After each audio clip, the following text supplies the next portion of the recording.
Well, good morning, everyone, and I want to welcome you to this webinar on implementation of the Marcus Alert System. So my name is Katie Boyle. I serve as VACO's Director of Government Affairs. I know I'm joined by several of my colleagues on the VACO team this morning.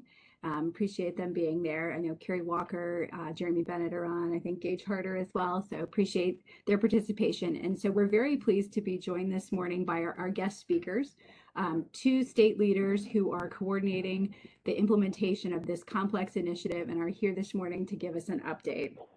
So I want to welcome Alexandria Robinson-Jones, who is the Marcus Alert Program Coordinator with the Virginia Department of Behavioral Health and Developmental Services. Her primary areas of focus include the Equity at Intercept Zero initiative, Marcus Alert trainings, and Marcus Alert communications. Her background includes harm reduction field research on the National HIV Behavioral Surveillance Project, where she provided HIV testing and education and harm reduction interventions to individuals who were injecting drugs. From there, she became Virginia's naloxone education program coordinator, which you may know as the REVIVE program, where she educated Virginians about naloxone and opioid use disorder. She holds a Bachelor of Science in Management and a master's degree in public health. We're also joined by Dallas Leamon, who's the Marcus Alert Coordinator for the Virginia Department of Criminal Justice Services. His position works in conjunction with the Virginia Department of Behavioral Health and Developmental Services to implement changes to law enforcement responses to mental health crises. He oversees law enforcement's participation in the Marcus Alert system and assists law enforcement with development and implementation of plans, as well as with the development of training. He has extensive law enforcement experience, as well as experience in county government. Prior to coming to DCJS, he served as the Crisis Intervention Team Coordinator for Arlington County from 2016 to 2021. So really want to thank them and welcome them today. They have been traveling across the state and conducting site visits with the communities that were the first to implement their Marcus Alert plans. And we've asked them to share an update with you on the progress that's been made and any lessons that have been learned along the way. So very much appreciate their time today. A couple of housekeeping measures before I turn it over to our guest speakers. We are recording this webinar. We will be posting it on VACO's website. On your screen, you have the ability to enlarge the slides. You see there's a percentage at the top there and then a plus and minus, and that's how you can make it bigger or smaller.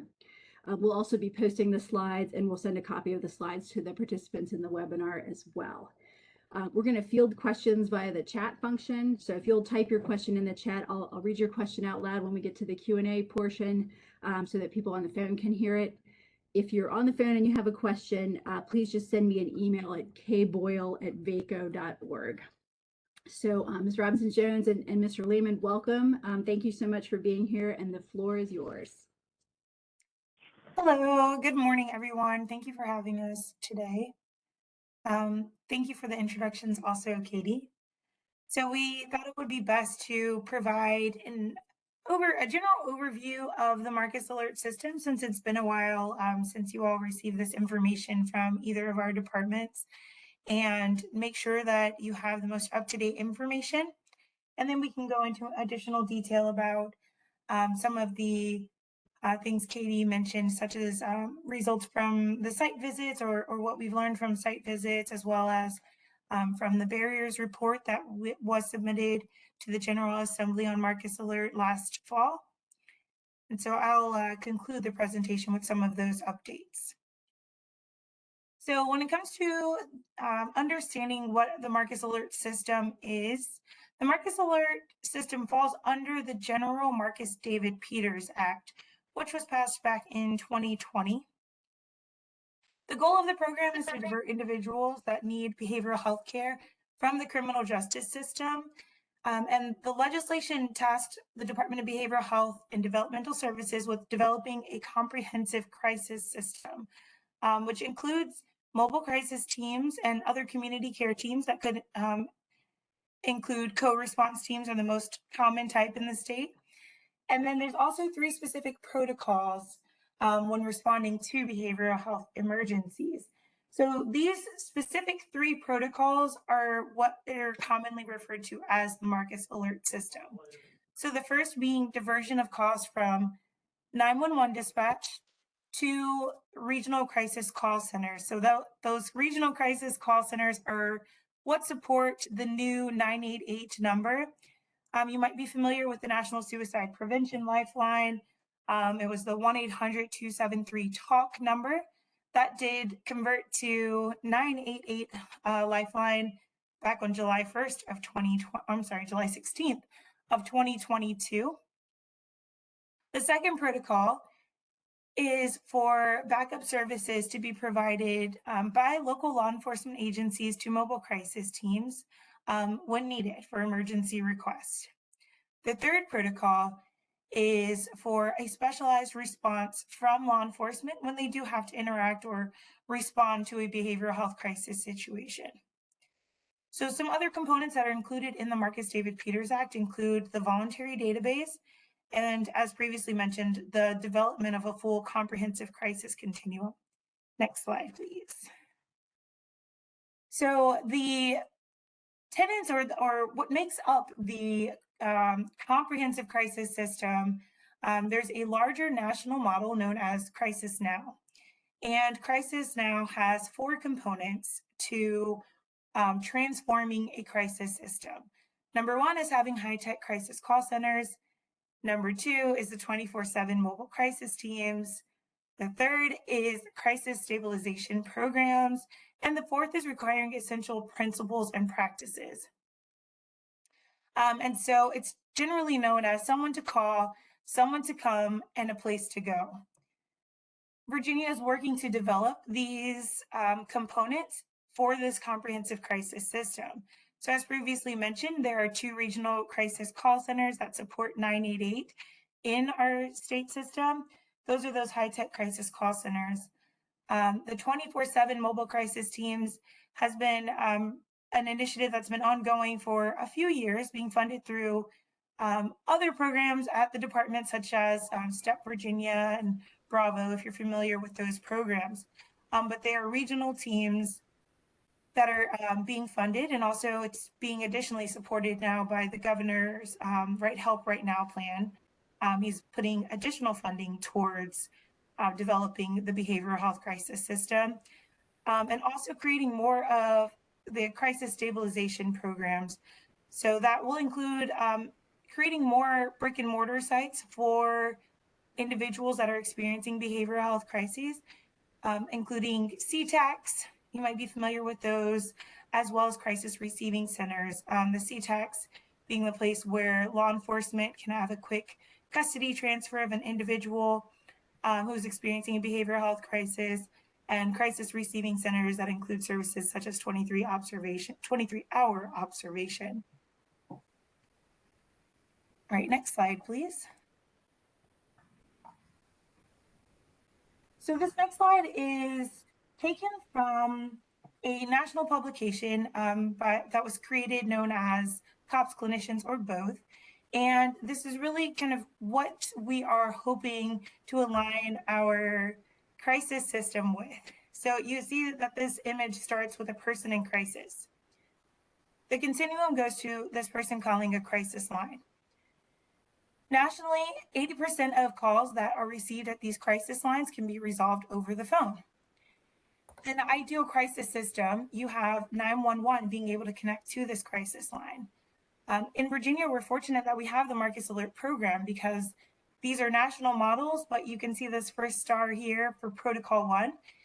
We have the Marcus Alert program, which supports having 911 calls diverted to those crisis lines. So we actually have it in legislation here where most states do not.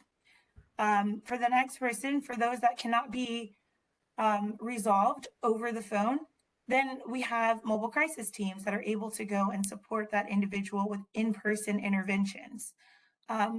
It's nationally studied that 70%, on average, 70% of those individuals can be resolved in the field, meaning that they don't need higher level of service, that mobile crisis team intervention can be the intervention, and then they can connect them to additional services as needed. But at that point in time, that is the intervention for them.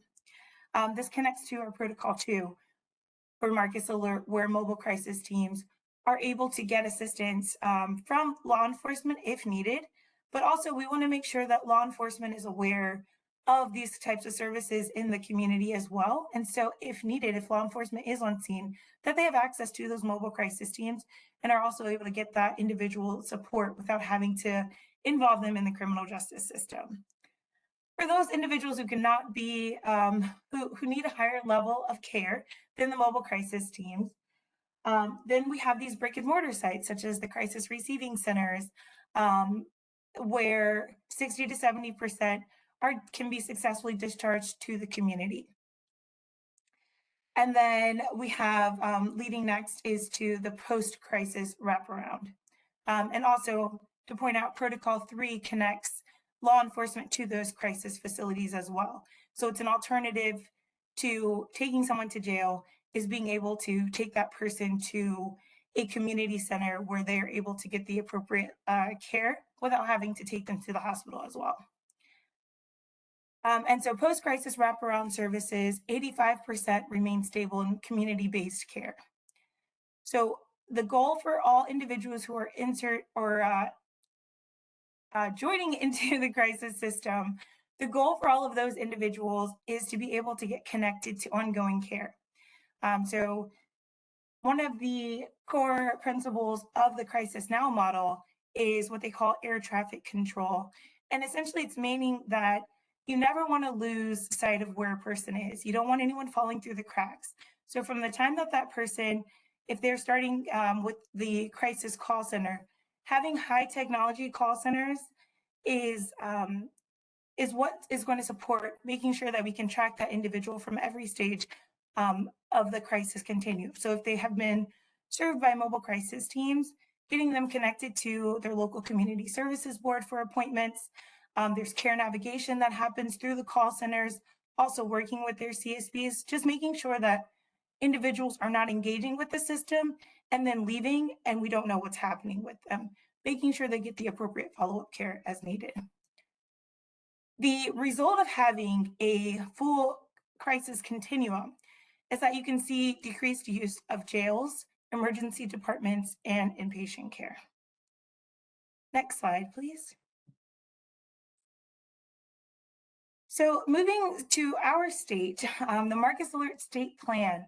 So this is, or was a legislative requirement, and it was developed by July 1st of 2021 is when it was required by the General Assembly to be in place. So it is available on our website. There's a long version that has a full catalog of services and specific teams that exist in the state. There's also a summary or a summarized version that's about 20 pages, and that's recommended to read to just get an overview of what exactly was produced in the Marcus Alert State Plan. So the state plan also, when reading it, it's going to cover the state components that were developed as well as the local components. And those local components are what localities have to do. State components are what we at the state are responsible for providing. We also created in April of 2022 a Marcus Alert Local Plan Guide, which really gets into the requirements for localities and what we require to be submitted to us at DBHDS and DCJS for Marcus Alert Plan approval. Next slide, please. So with the implementation of Marcus Alert, it's much bigger than just these smaller local plans that are being developed. There's an entire system that is taking place from the federal level, state level, regional, and local. And it's always important to just highlight how all of these different programs kind of weave together and how it's functioning at different levels of government.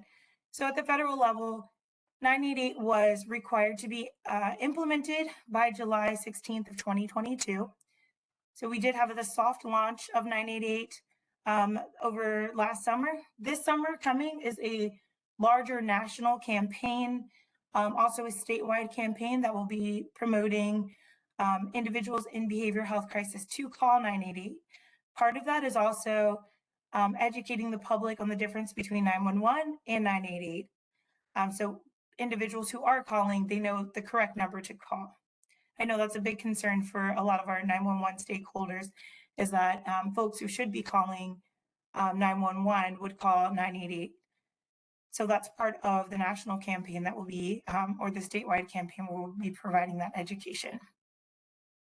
At the state level, we are developing a stronger crisis system that includes the regional dispatch of mobile crisis teams, and also building out the crisis receiving centers as well.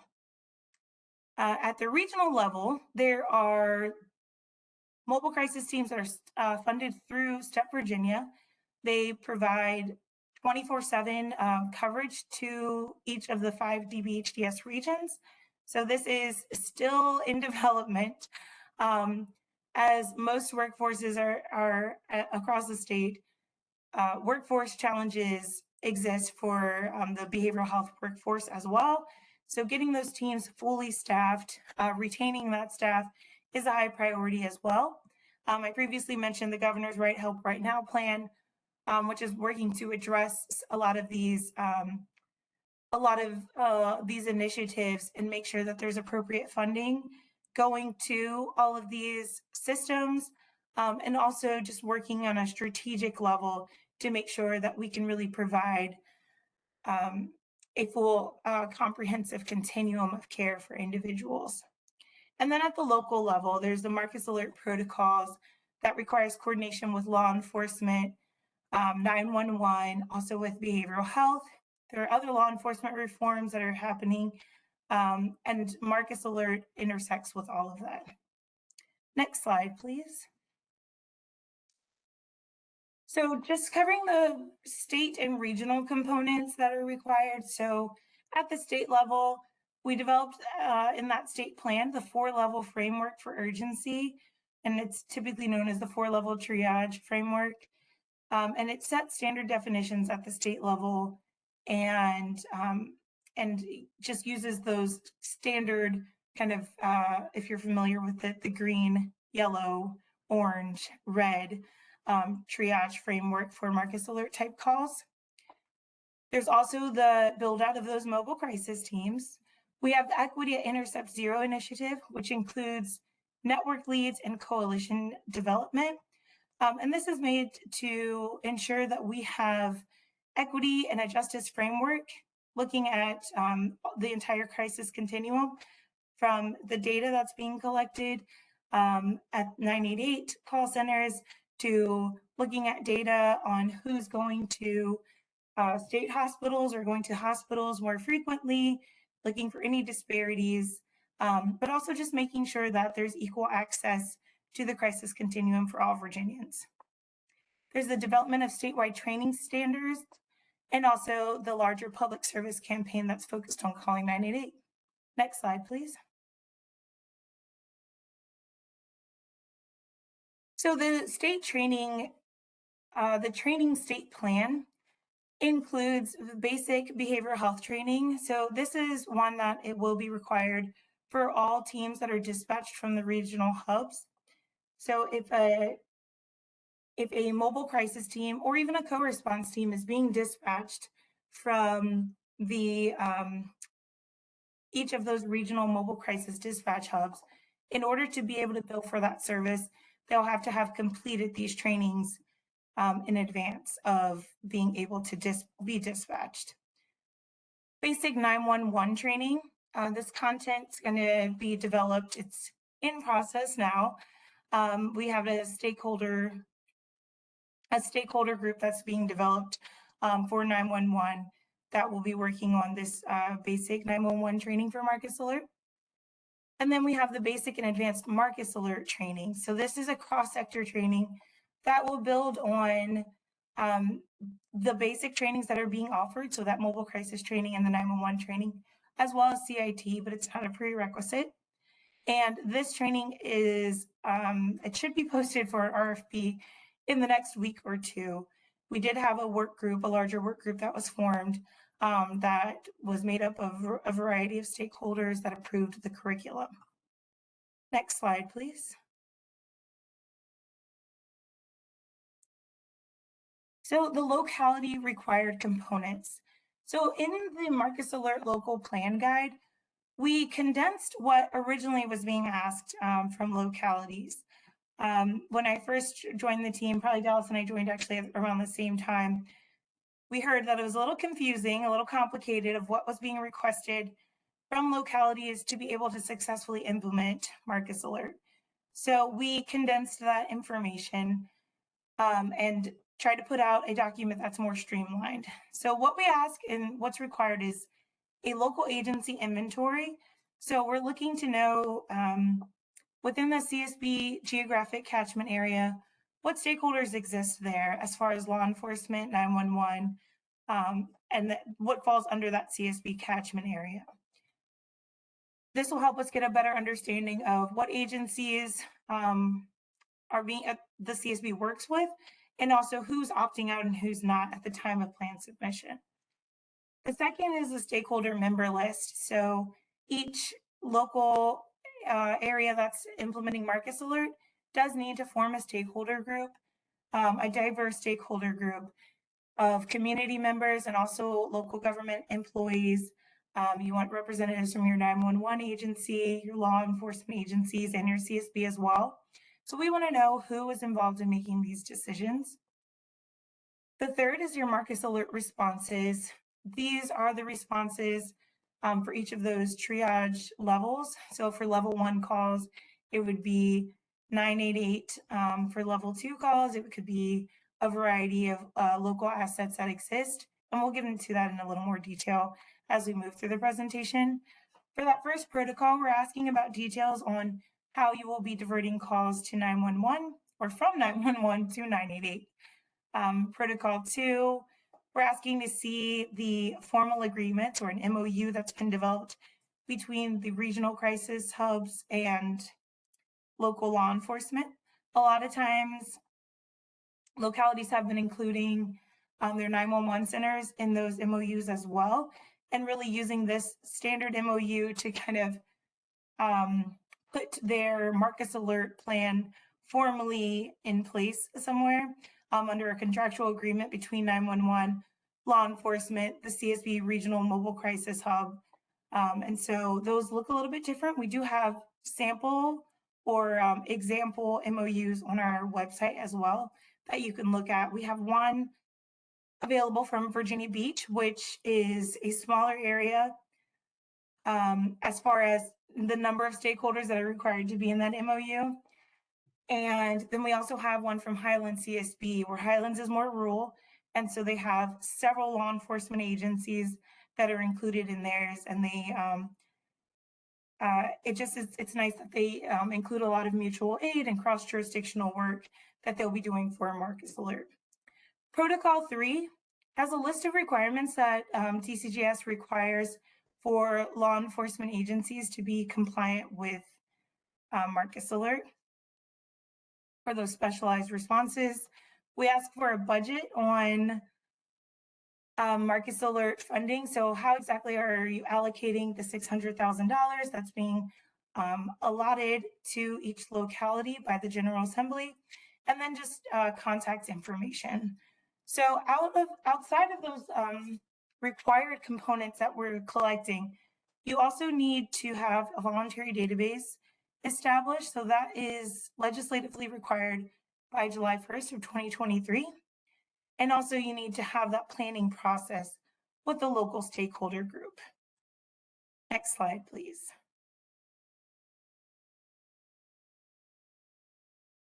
So that leads into the voluntary database. So we did see changes to legislation last year that extended this requirement from, I believe it was 2021 originally that this had to be in place, July 1st, 2021, to now July 1st of 2023. So the voluntary database, it just requires essentially the 911 system to have access to this database, which is collecting information, voluntarily collecting information from community members on mental illness, behavioral health illness, developmental or intellectual disabilities, or brain injuries. So we have been asked about a statewide solution. At this time, the legislation requires this to be a locality specific solution. So different PSAPs have kind of explored this in different ways. Some are using off-the-shelf solutions, such as some areas who might have already had technology that exists that I'm sorry, right now is escaping me the specific name of the technology that's most commonly used. But some already have existing solutions. They might be building a database in-house. It's up to you how you actually execute having this voluntary database. However, it is just a requirement to have this information, have it available to dispatchers. So when someone does call into the 911 center, that this information, if someone has provided it, it's popping up. And so you know that, hey, this individual, or from this phone number or from this address, however it's being captured, that there is mental illness in this house or a developmental disability in this house or with this phone number or individual, and that you can have an appropriate response for the type of call that's coming in, just making sure that information is available when it's been provided by members of the public. All right, next slide, please. So from the local planning, when we made adjustments to the local plan guide, we did take away the requirement to submit a community roadmap to us on the local planning. However, these are resources that are available to communities as they are working to plan for Marcus Alert implementation. So this is still available on our website. It's the community roadmap. You just don't have to submit it to us. Before we did require that. But the goal of Marcus Alert is to not only plan with your local government officials on how you're going to implement this program, but it's also to take into consideration the needs of people who are experiencing the crisis and also their families.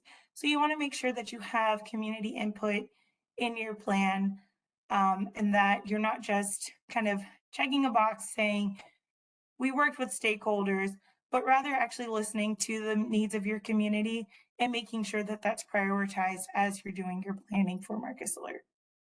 Next slide, please. So when it comes to the responsibilities for planning, typically it's easiest if there is a local government official that is kind of leading the way. I know this can be a little bit tricky for multi-jurisdictional areas. However, it's easier when there is somebody who is not part of either that law enforcement agency, 911 agency, or the CSB to be leading those efforts. And so when it comes to what those responsibilities can look like, it's just staying informed of any changes that are coming down legislatively, which we do make a strong effort to keep everyone updated and informed. We update those documents on our website, and we also send out that information via email. Support the needs across entities and departments. Stay aware of the timelines of when things need to be submitted, and making sure that there's a lead that's identified at each agency. Staying updated and connected with the Regional Mobile Crisis Hub is also really beneficial to make sure that you are aware of any changes, and those can be communicated with stakeholders as well. So some of the first steps are identifying if your area has already developed a voluntary database. As previously mentioned, July 1st of 2023 is when that's required statewide. Have you already determined what the geographic area for your stakeholder group is? Who's convening that stakeholder group? So it can be an existing coalition if it already exists, or it could be maybe your community services board. Not required to go that route. You can create a new stakeholder group, but these are just some things to consider. And also just making sure that you have proper representation on that stakeholder group. Again, we don't want this to be performative, but you really do want to include a diverse mix of individuals who are going to be on your stakeholder group, including your CSB, law enforcement, 911, or all the involved PSAPs, community members, people who have lived experience, family members of impacted individuals, social justice representatives or advocates, and other advocacy organizations for mental health, substance use, and developmental disabilities also. Structurally, you can also consider having a mission team and an operations team, but you also want to make sure that you're just getting equal input from both. All right, next slide, please. So the timeline, the general timeline that we're working off of is that we are requiring localities to submit their Marcus Alert local plans to DBHDS or to DCJS 5 months in advance of implementation. So you might be asking, well, when are we required to implement? So this is information that fortunately we've been able to recently gather from most of the DBHDS regions. So they worked with their stakeholders to determine when is the best time or the best year really for them to implement. And so we're waiting on one region to finalize their order of implementation. But once we have all of that information, we'll be able to put out specific dates for each locality of when you need to be submitting documentation, what year you've told us that you would like to implement, and so those specific dates will be really helpful. But this is just the general timeline that we have now. So 5 months before implementation, so for our areas that are implementing on July 1st of 2023, that meant February 1st of 2023, they submit their plans to us here at DBHDS and DCJS. And before July 1st of 2023, well before, they'll have their plans back and we'll have discussion about whether it's approved, whether we need additional information, and then they'll be able to implement on July 1st of 2023. So with the changes in legislation also in 2022, we did see that there was an extension to when areas were able to implement Marcus Alert. So previously, everyone had to be implemented by 2026. Now, it requires everyone to be implemented by 2028. So the legislation says that they want one locality per DBHDS region each year through 2026. And when it says one locality, it's really one CSB catchment area. So if there are 5 counties under that catchment area, all of them would be implementing at the same time. So by 2026, that'll be 25 CSB catchment areas. And then between 2026 and 2028, the remaining 15 catchment areas will then have to implement. Next slide, please. So out of the planning, again, just so you're aware of who has the most impact or which entity is most impacted for the different protocols. For Protocol 1, it's going to be your 911 center. Typically, Protocol 1 is the largest lift for implementing Marcus Alert because it's an actual change in operations for the 911 call centers. So Protocol 1, it needs to have heavy 911 influence. They should be leading on how to implement this initiative. Protocol 2, it's working with your law enforcement on their protocols of how they provide backup services with the Regional Mobile Crisis Hub as well. Protocol 3 is also law enforcement specific, and this one is addressing their policies and their procedures within their agency. When it comes to planning for the Marcus Alert responses, this one will include pretty much all of your stakeholders. So for your responses, it can include for level 1 or those lower acuity calls, transferring calls to 988 call center. And then if you have a co-response team that's already set up in your area, you want to include that on your Marcus Alert responses. Your regional mobile crisis team, you would want to include that also in your Marcus Alert responses, and any other types of assets that you have that can vary locality to locality. Next slide, please. So you just want to make sure that you're starting your stakeholder group as soon as possible. Identifying convening agency, consider resources that already exist. You want to kind of catalog that in advance. You can coordinate with your DBHDS region around protocols 1 and 2. It's easiest if within your region you all are doing similar things and not recreating the wheel. And that way that there can be consistency within or across the state, but specifically within your region about what Marcus Alert looks like in your communities. Be sure not to skip the research phase and use the local planning roadmap that's provided in the toolkit on our website. Making sure you have representation on your stakeholder groups, ensuring community input on all protocols throughout the process, identifying leads, and making sure that the responsibilities are appropriately delegated is really important to the success of getting your components all together. And then making sure, I'm sorry, I didn't change this last bullet point, so that date is off, but making sure that you submit your plan 5 months in advance and to be in compliance with the date that your plan is due. Next slide, please. So I'll just run through what some possible scenarios are when it comes to Marcus Alert responses. So you can go to the next slide, Dallas. So just examples of local coverage, and also these slides are available on our website too within the toolkit. And these are also a part of the state planning guide as well. We just wanted to show that you don't have to create something new for Marcus Alert when it comes to obtaining community coverage for these Marcus Alert responses. There's a big misconception that you have to start a new co-response team or you have to start a local mobile crisis team to meet the goal, but that's not true. We really want localities to lean on the regional mobile crisis teams that are being developed. And if they are still in that developmental phase, that's okay. We don't want everyone to create their own teams though, because there's not enough funding to support every community having their own team. And also, if the goal of Marcus Alert is to reduce law enforcement involvement, then we don't want the creation of every area having law enforcement and behavioral health teams that are responding to these calls.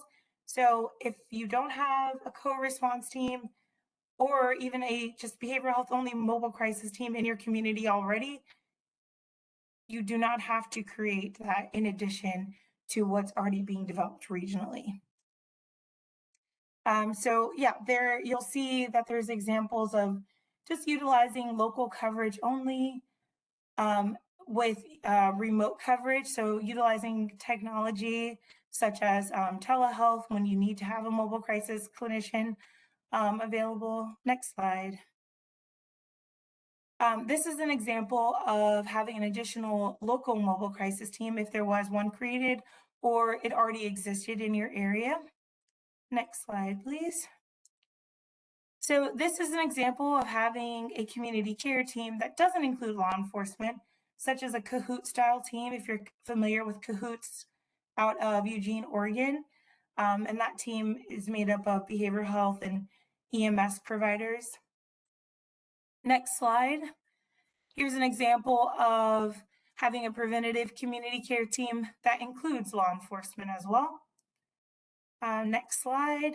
And here's an example of having a co-responder team, if that is something that you are creating or it's already created in your locality.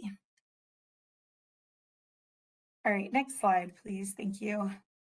So I mentioned some of the changes that already took place when it came to our legislative session in 2022, but the biggest change was there's an exemption made for law enforcement participation in localities with a population of less than 40,000. So for those areas, protocols 2 and protocol 3 are not required. And that's for law enforcement agencies with populations less than 40,000. I don't know, Dallas, did you want to say something about the institutions of higher education here? If that could be helpful, or I can add a comment here as well. Yeah. So in our initial implementing areas, we did skip over institutes of higher education. We totally missed it that as it was listed in the legislation. So we're going back to those initial implementing areas and trying to get their institutions of higher education. The key word there is if they have law enforcement, if they have state certified law enforcement, if they have campus security or campus safety, they do not have to comply with Marcus Alert. But we're currently trying to work with those folks and get this information out to where they are implementing along with their local areas for Marcus Alert. Thank you. And so moving forward, just know that institutions of higher education are not included in this exemption for law enforcement participation, and that's because they are not localities. And correct me if I'm wrong, Dallas, but so this only applies to local law enforcement agencies that are locality based. Also, we saw a specific section added that requires all PSAPs, regardless of locality size, to divert calls to the regional crisis call centers. We saw the date pushed back for the voluntary database implementation from July of 2021 to July of 2023. And we also were tasked at DBHDS and DCJS to create a work group to identify barriers for those smaller localities. So after the legislation was passed that there was an opt-out option for law enforcement agencies, they wanted us just to dig a little bit deeper into understanding what those obstacles were. And so we actually conducted a survey to all CSBs, all law enforcement, all 911 centers across the state to learn about what barriers exist, because there are barriers that are for larger communities and not just smaller communities. And then we honed in with the smaller communities and had a work group virtual work group with individuals from smaller localities, smaller law enforcement localities, to really do a deeper dive into what barriers exist for them. Next slide, please. So the impact of these changes, there are 133 localities, cities and counties in Virginia. 44 have populations that are equal to or greater than 40,000. So those do have to implement, and then 89 are allowed to be exempt for protocols 2 and protocols 3. So the way that we've been trying to still make sure that we are having a full Marcus Alert system is for DCJS is offering law enforcement agencies that are eligible for exemption, the option to implement protocol 2 or 3, kind of as an a la carte option. They don't have to do both, but we're saying, you know, if you're already, a lot of law enforcement agencies are already meeting the criteria for Marcus Alert participation also. CIT has been pretty well established in the state of Virginia, and then a lot of law enforcement agencies also are certified already. So they're meeting, if that's the right word, certified law enforcement agencies, but they're meeting the requirements. So we're just making sure we're providing additional education about what it means to participate in in Marcus Alert for law enforcement agencies.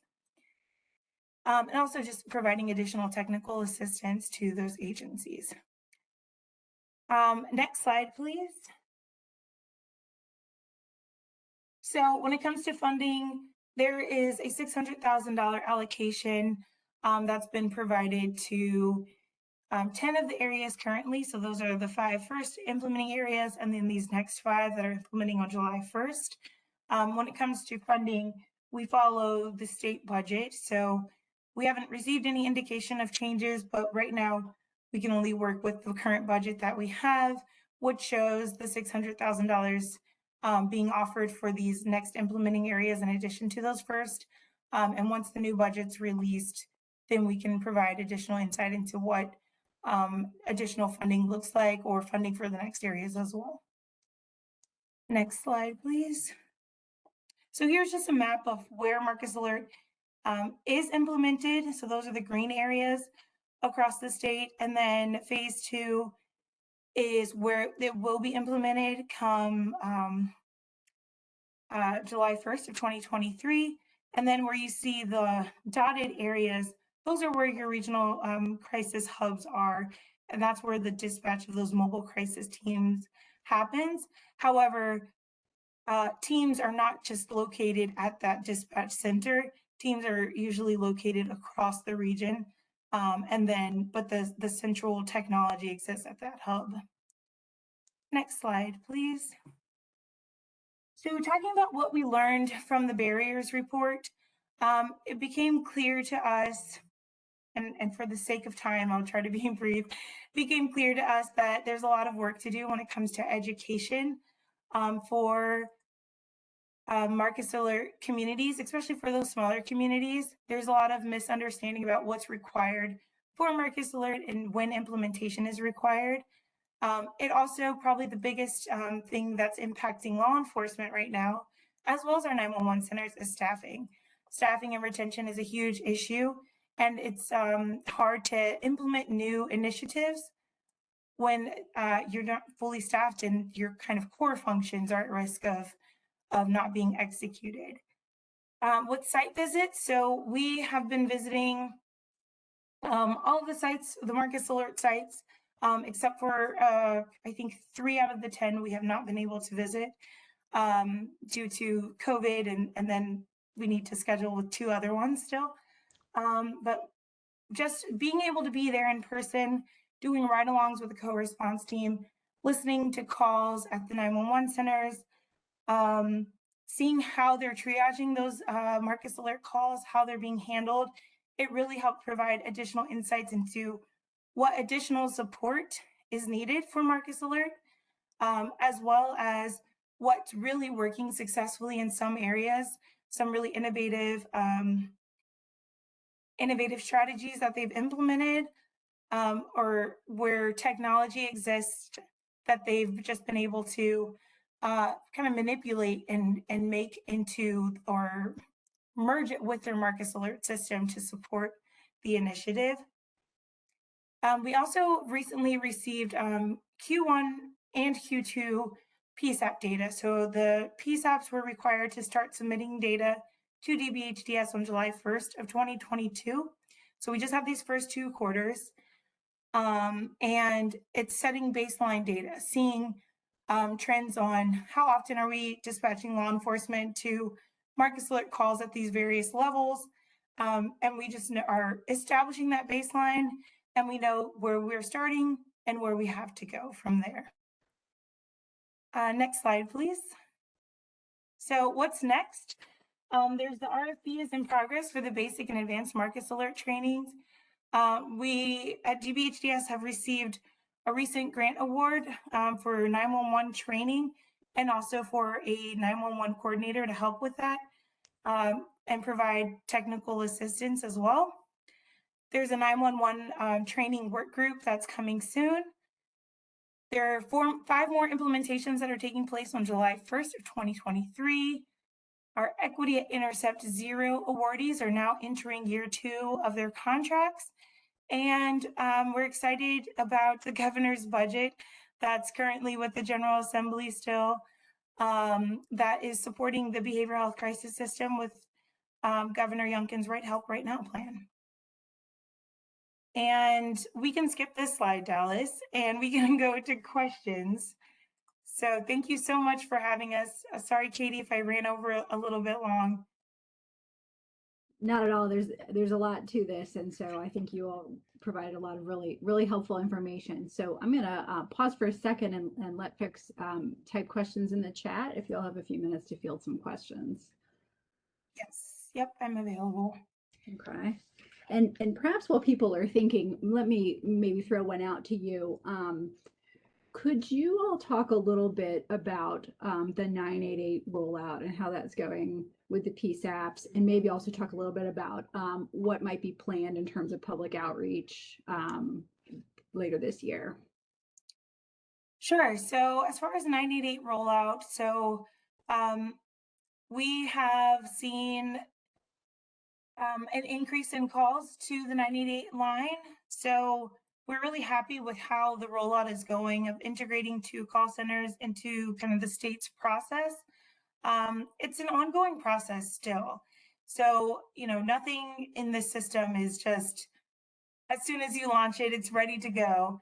I know initially we received feedback from some of our Marcus Alert 911 centers that call times might have been long for transfers. And we recently had a presentation. Actually, I think, Katie, you were present for our 911 presentation the other night.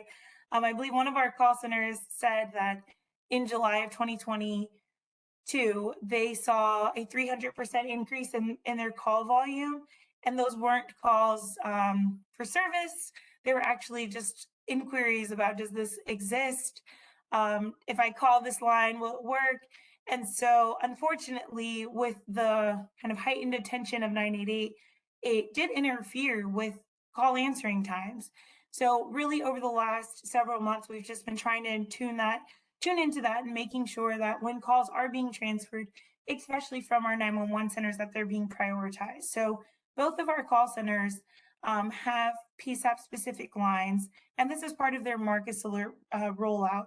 So it's not for every 911 center at this point, but when you are rolling out Marcus Alert or implementing Marcus Alert, that's a part of it, of having a priority line with the 911 center, so that, or with the 988 center, so that those calls coming in from 911 are prioritized, answered quicker, and more streamlined process. So, and it also goes around the decision tree. So our 911 centers are not calling 988. Instead, they're calling a direct line into those regional crisis call centers. Around the statewide marketing campaign that we'll be launching later this summer, around July 1st of 2023 is when we're expecting to get the go-ahead from our national, the national 988 board, which is Vibrant Emotional Health. And so we have been working for over a year on a marketing campaign with a vendor named Sidel, and they've been just developing materials, creating toolkits for localities to be able to disperse. So a lot of this information is going through the CSB, but it also will be distributed to local governments as well on how they can advertise. It'll include some shareables for social media platforms, flyers, other templates for distributing information, as well as a 988 Virginia website.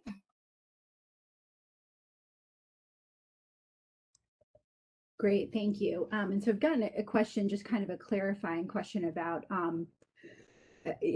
for localities that aren't going live with full Marcus Alert yet, are they still able to transfer calls to 988? So this would be something that you would have to work out on a regional basis. So the way that our contracts are set up in Virginia with these call centers is that each of your regional crisis hubs holds a contract with that 988 vendor. So for the sake of making sure that they can handle that call volume that's coming in and there's appropriate planning and such, in some areas that is already happening, but it's not a decision that I can make at the state level. It is one that you would have to make regionally, talking with your crisis hub, and they can work out with their vendor who is supporting the 988 network. But I can put you in contact with who those contacts are. If you, I guess you can email me, or you can reach out to Katie, and Katie can put you in contact with me as well. Great, thank you. And then another question is, when will local governments know when their area is required to roll out their system? So I know the first two cohorts have been set, but could you speak to how the next ones will be determined? Sure. So I did mention before, we've collected, or we are in the process of, still one region is finalizing their plans, but of collecting that information from across the state, from all of the 5 DBHDS regions in order of implementation.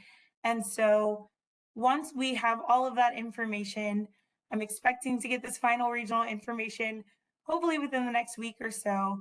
Then we are able to specifically say, these localities that fall under this CSB catchment area are implementing in 2026. And so you'll be required to submit your plans. It will be that same 5 months in advance of implementation date.